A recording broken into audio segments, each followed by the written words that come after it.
What's going on, guys? I'm doing an update.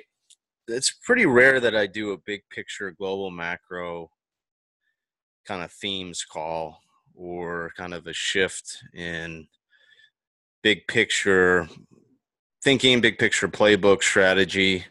But this video might be a little bit longer than usual. I do want to cover a lot of markets, and I think it's going to be helpful because so much from a timing perspective on getting things right directionally in markets really depends on what's happening in macro, or in other words, what's happening with the big picture, what's happening with global growth, global inflation.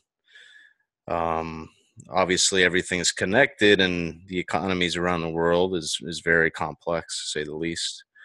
But certainly, if you get some things right, like you get the dollar right, you're going to get a lot of other things right in markets.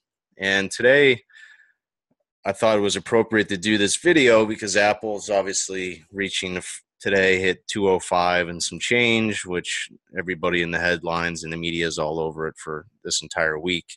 But a first trillion-dollar company, and I think that's meaningful, especially when we start to have a view that global growth is starting to slow.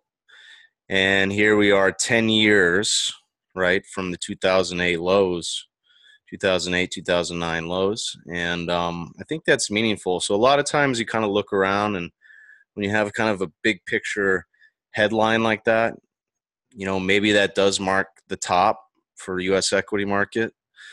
That certainly hasn't really been our call for the last couple of years. We've been very much on the side of wanting to be long U.S. stocks, especially high growth, high beta tech.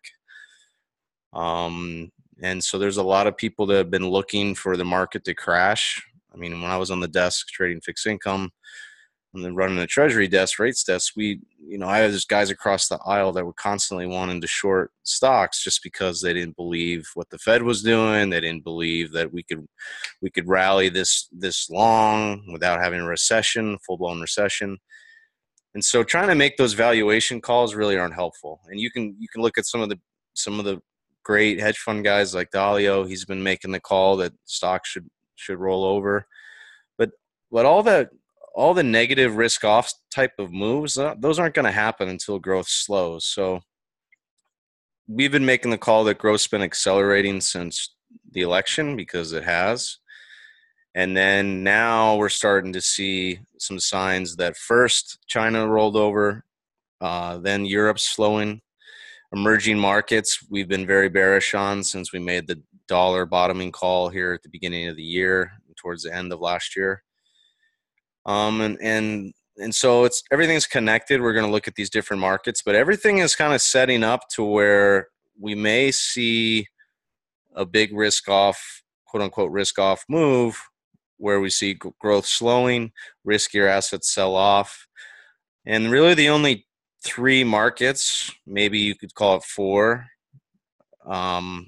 markets that haven't rolled over and show me those same signs of risk off is U.S. stock market, U.S. equities, and oil, and then the high yield muni market. It really hasn't rolled over in true kind of risk off fashion. So we're still kind of early. A lot of these tops are processes, they're not points. But we need to start being more defensive on growth on some of the names we've liked. We've liked Apple. We've liked a lot of this stuff, but we've been very cautious up here on the long side. And so let's just get into it here. But I did sell some calls here against my long, and we took a lot of profits. The last time I was really accumulating was here in March. We sold some stuff well, and then we kind of gradually eased back into it. But we'll see. I mean, a lot of times you have, like, for instance, in 2000, all the stuff that's leading the market, it takes a while for that stuff to roll over. And a lot of times you'll see the underlying different industries start to roll over first. So it could take a while for stocks actually to roll over if we are going to see growth slow into the back half of the year, maybe even into 2018. So I guess before I get into that, I do want to kind of shed some light on what GDP has been doing, and then I really like to follow Hedgeye their algorithm and their forecasting process. They probably are the best around at forecasting GDP, but this is what it looked like as far as real growth year over year. So we care about rate of change. We don't care about is a number good or bad, or what's the headline annualized quarterly number. We care about comparing it to the prior quarter from the prior year, and you compare that, then you can actually get year over year growth in rate of change terms. So we've had basically two slowdowns in growth since we bottomed after the financial crisis. In 2011, we slowed.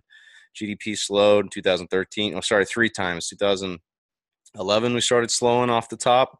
2013, and then 2015. This is what I'm showing here.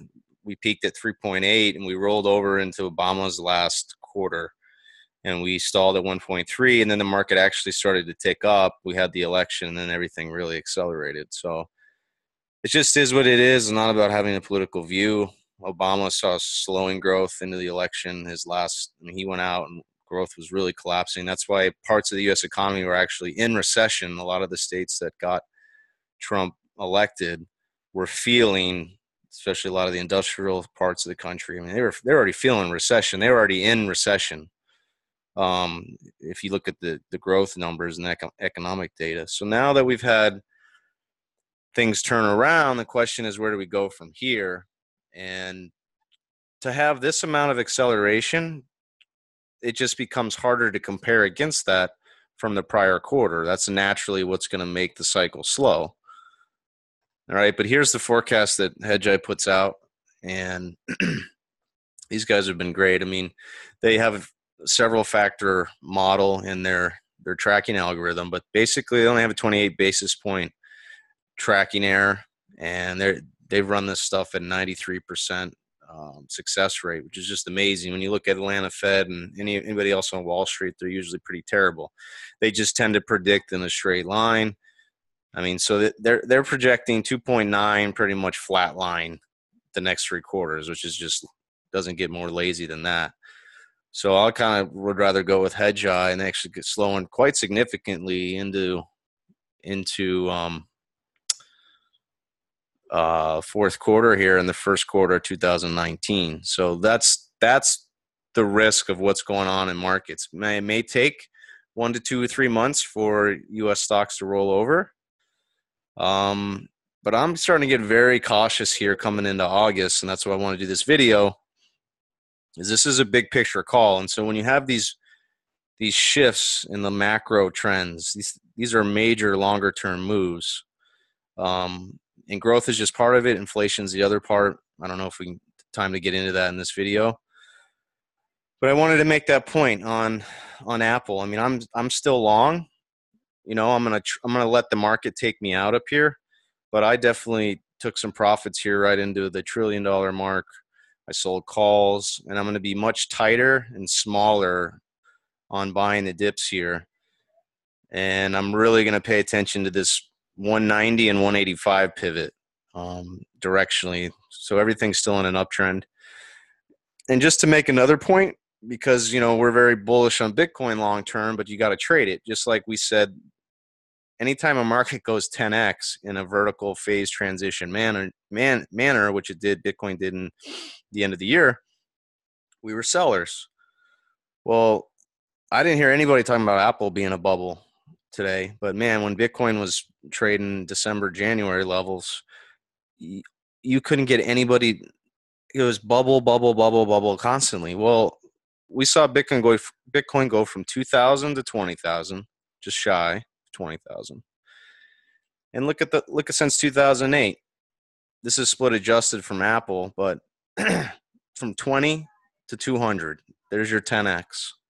And I just find it interesting. Nobody's talking about Apple being in a bubble. So the fundamentals are very different. I understand that. I'm not saying that Apple's going to burst and lose 80% or 60% like Bitcoin did. It's a completely different market. But I think you guys get the point. So let's shift over to the dollar here. In global macro too, what tends to do well when you start to see times where growth is accelerating and you have inflation accelerating, or we have growth accelerating and inflation's decelerating, both of those scenarios are usually good for growth. And depending on Fed policy, pretty much dollar neutral or dollar bearish. But without a doubt, when you move into growth slowing and inflation coming off, right now we've kind of moved towards inflation is still hanging out. But if you start to see oil roll over from the 70s into the 60s on a comparative basis, and you look at what commodities are doing, if you look at the CRB index, that's been marching series of lower highs and lower lows. If you get in a scenario where inflation's coming off and you definitely have growth decelerating, it tends to be dollar, very bullish for the dollar, very bullish for treasuries. Those are, and sometimes gold, but typically not if you don't have the inflation. So if rates are really going up and the dollar's going up, gold doesn't like that. But that's kind of what you want to start thinking about is, more defensive names and looking at buying treasuries, being long things like the VIX. I'll get to the VIX in a second. But we started to make this long-term dollar bullish call. We've been bulls on the dollar since 2014. This weekly chart pretty much shows it. I mean, we broke out of this long-term consolidation. We had a massive rally, 2014. We kind of went sideways, largely made a new high, and then we pulled back to our pie line here, which is where we most recently made this dollar call that the euro is probably going to top out around 120. In front of it, 125, and then we finally rolled over. So when we look at the dollar here, I think the risk is that we just had another 8-month cycle, and so now we're into another 8.6 wave. And if we start to gain traction above 96, which would basically be breaking the euro down below 115, then you're going to see another move in the dollar here, another leg up, I think, back into the highs from 2016. And that can mean euro back down to 110, 111, maybe even as low as 105 the next couple of years. And so part of that dollar rally could be growth slowing, or the dollar rally could also be the causal factor for things to start to break down in the global economy. When we start talking about what causes the dollar to rally, it can be several things. It could be tax reasons, money is coming home, Trump policy, repatriation. It could be investments. We could see capital flows coming into the U.S., which is actually seems to be happening right now. It could be risk off move. If things really go bad in Europe, you could see capital flowing out of Europe. Same thing out of China. We have growth slowing there. We have European growth slowing. But obviously, too, a dollar rally really puts a lot of pressure on all the dollar shorts, which is a good part of the global monetary system right now, but especially emerging markets. So whether it's 9 trillion, 10 trillion in U.S. borrowed loans that are out there, dollar denominated debt, as the dollars rally, that puts pressure on emerging markets. So we're really watching 115 on the euro. If that breaks down, if I look at EM, which is where we've been bearish, you see we started to break down. Here's the monthly chart. We broke down below. We started this long-term monthly cycle really back at the beginning of the year, which has been part of our call. But we broke the 8. And when you look at something like the weekly chart, you can really see that we couldn't hold the bands. We started to break down from this 46 level in this particular ETF, and now I think you're going to start seeing a series of lower lows, which we just made here in July. And this rally here probably was it. Maybe rally as high as 47, but I would expect to see a lower high back down this wall. So I look at this. There's your high. There's your most recent low. The bears have put up this big wall. It's going to be really tough to get above this area. So I expect to see more of a pattern of lower lows and lower highs, and that's going to continue, especially if the dollar rallies. If we see the dollar back up in this zone, And you could see emerging markets down at these levels, very easily, maybe even as low as the lows from 2016. So when I look around the world, I mean, China's slowing. So we got EM, breaking down. A lot of problems there. We look at specifically Shanghai, absolutely getting crushed. Everybody wants to focus on the tariff headlines, but China's been slowing since the beginning of the year, before all the tariff narrative really started to kick up. But look at these lower highs, lower lows. Absolutely been getting smoked.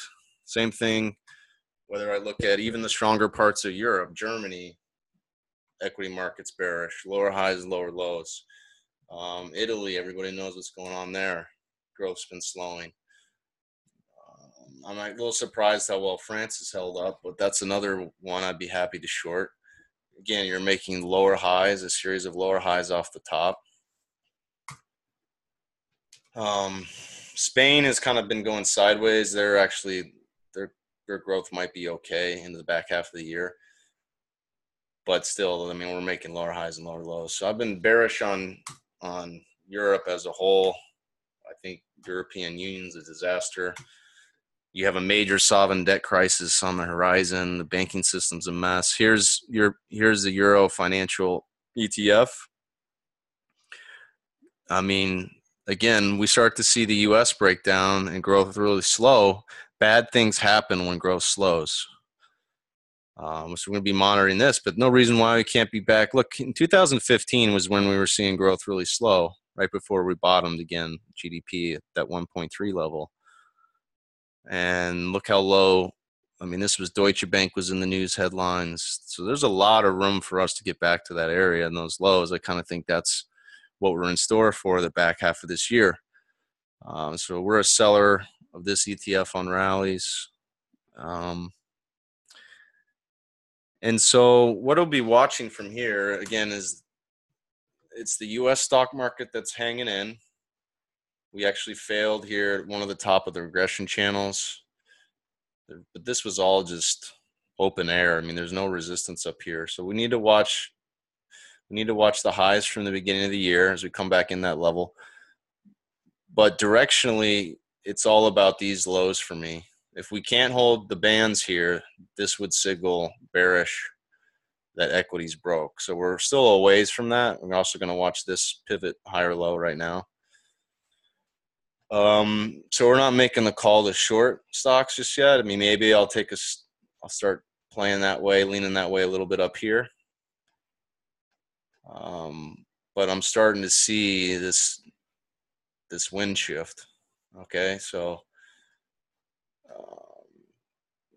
definitely cautious. And then the other markets that we said we haven't seen really break down yet is oil. Let me clean this up, guys. Sorry, 1 second here.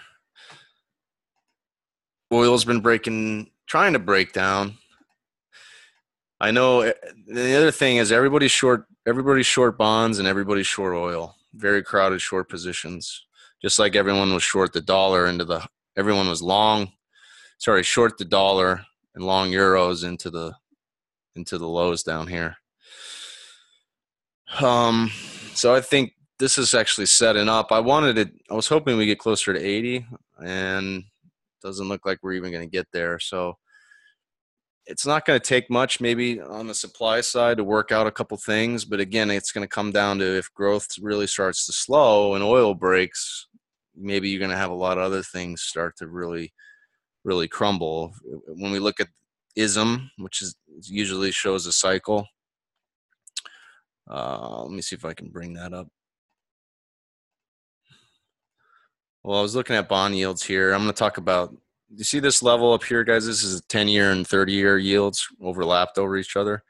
Already started to make new lows in yields here relative to this low here in May.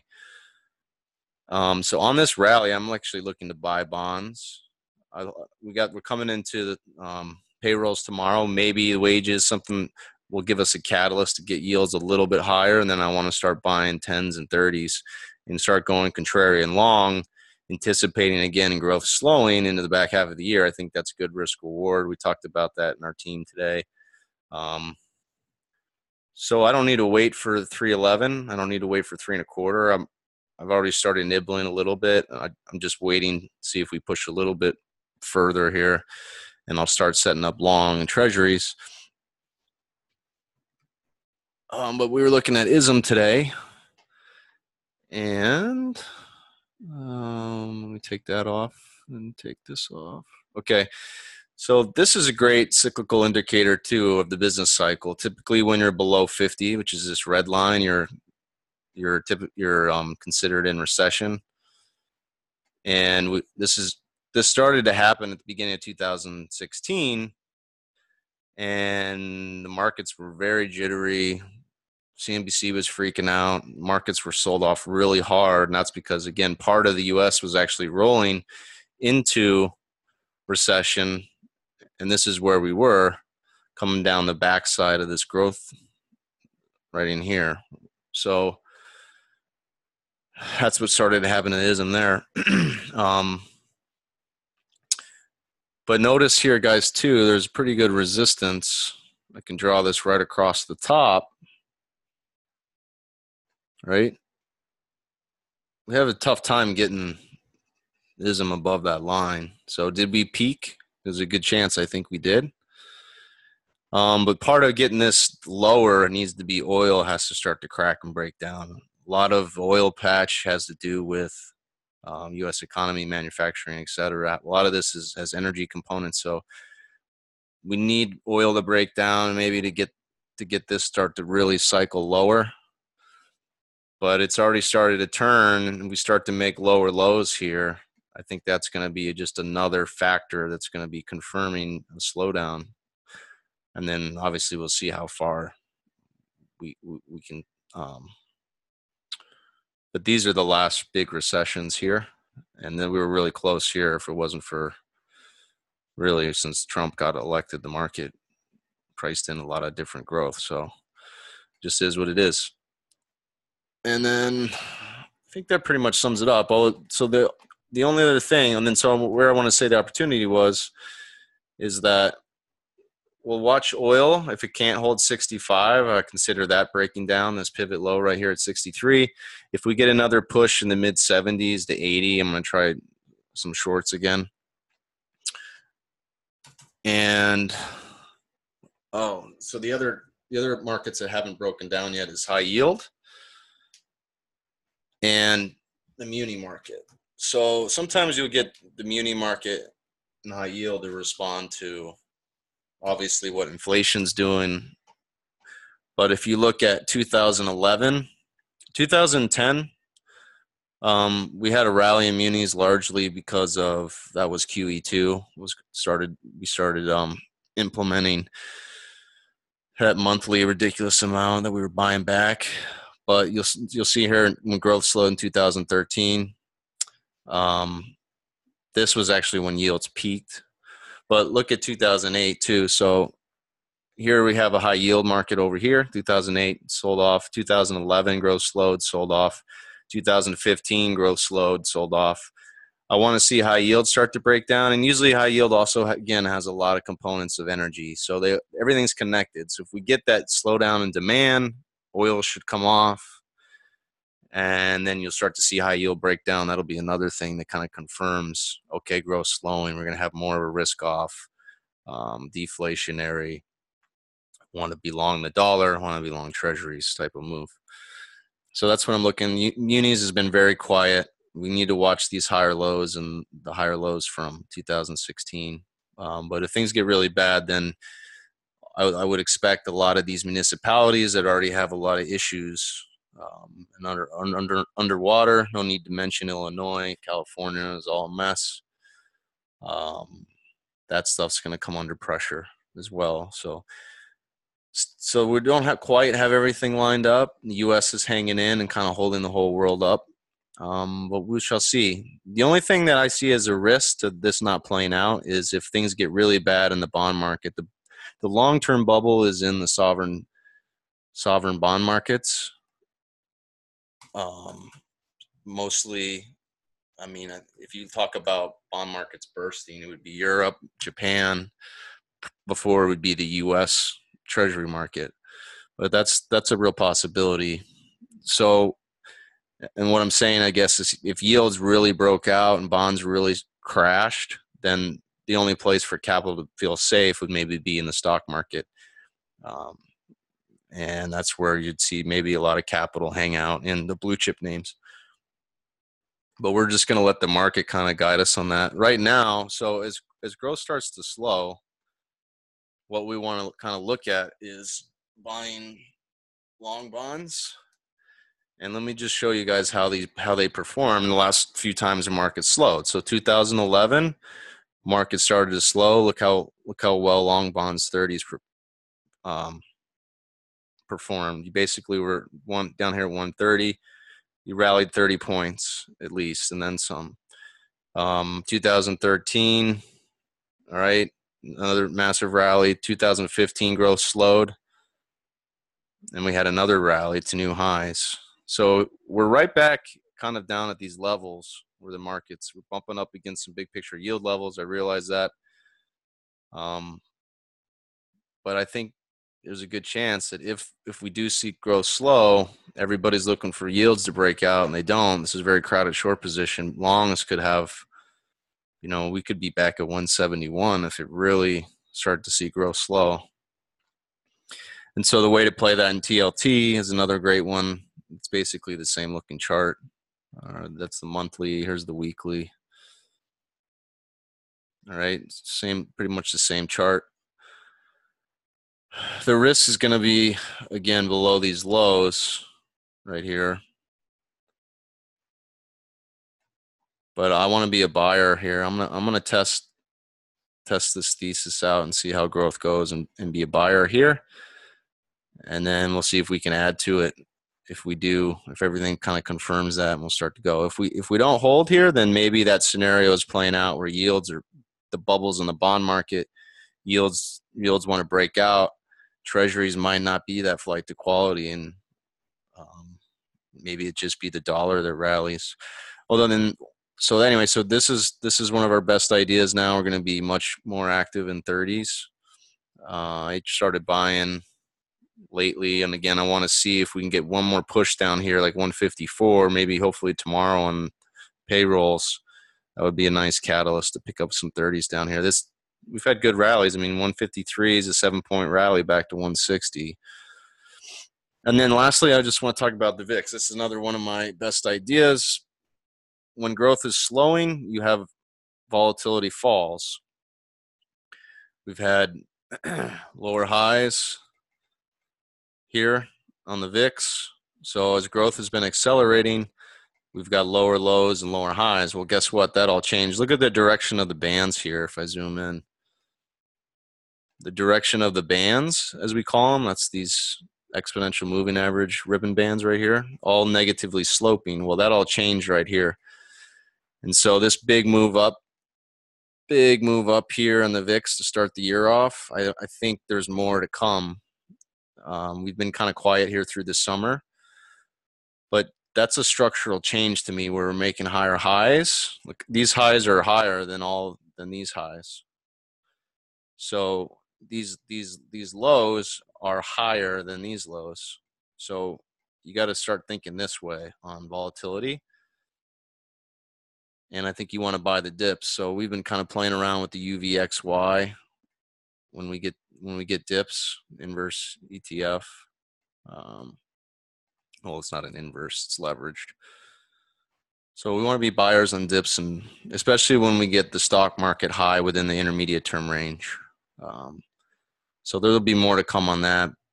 And I'll start issuing some more signals here on how we want to play the VIX. But I think we're going to definitely see coming into midterm elections. We're through the summer now. August isn't always the best month to be long stocks. And I certainly think that the back half of the year, we're going to have a lot more things going on. Geopolitical. Everything's lining up for, I don't see a whole lot that's going to bail out and create another big risk on move.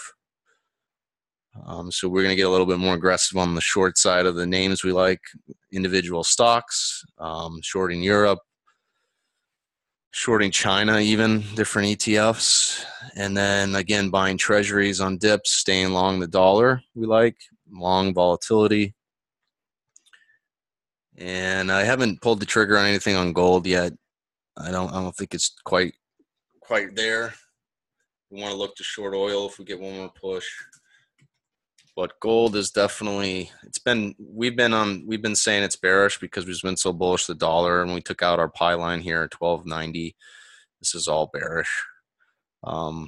If you want to play a little bit of gold long, like we do, sometimes we'll be long gold just against all our dollar longs, because if the dollar sells off, that should rally gold. So it's kind of a nice pairs trade, but it's been very small. When we buy gold, it's very small.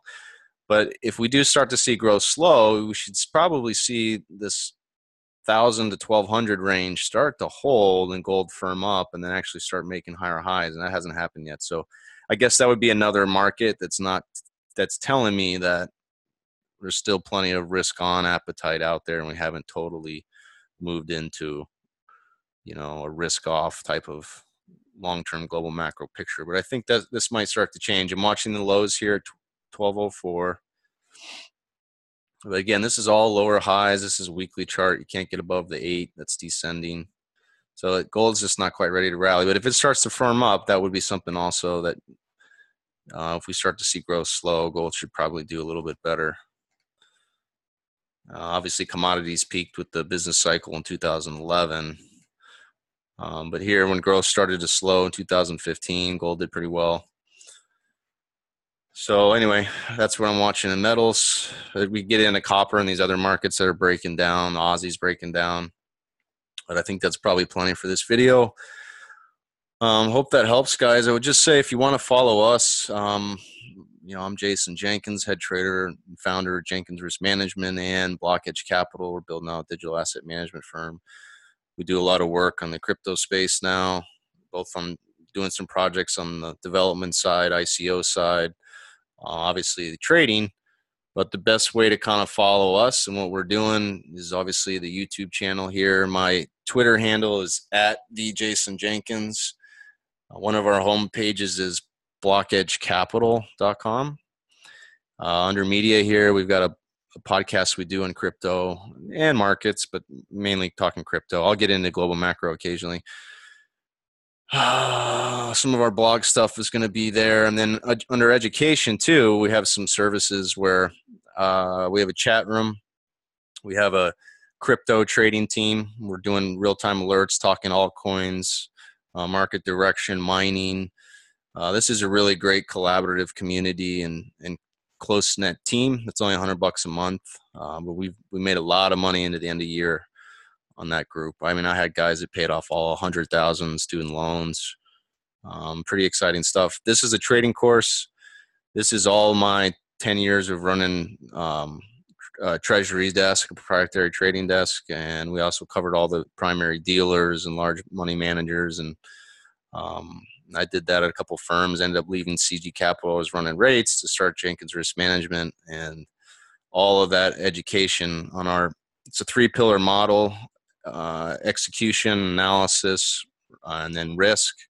But it's a multi-factor, multi-duration model, very cyclical in nature. It's not just about price and trend, but you got to get the timing, which is very much has to do with cyclicality, which is a concept of time, the fourth dimension. But then how you reduce, how you add different setups, and teach you about 8 or 9 technical setups we use in trading. But you have to be able to put it all together. And then I have a mentorship and coaching group that we get together and trade live twice a week. This is a really close group, much more intimate. Obviously it's a little bit more money, but it's not very much compared to learning to trade for the rest of your life. If that's what you're passionate about, I've been making money directionally from markets for over 10 years, really 15 years now. And there's nothing like it. Being free, being able to pull money out of the market whenever. I've been putting some of these numbers up here on what we're doing in Forex today, I did just shy of $2,000. Trading anything that moves, really. You know, you can follow us here on my FX book. This is one of my Forex accounts. We've just been crushing about 84,000 since the beginning of the year, and I really was focusing more on crypto at the end of the year. So we're just getting started here. About $6,000 on the week. Well, this is only 2 days in. I'm already at $23,000. Okay. So anyway, guys, come join us. I look forward to seeing some of you in the chat and some of you joining our trading team.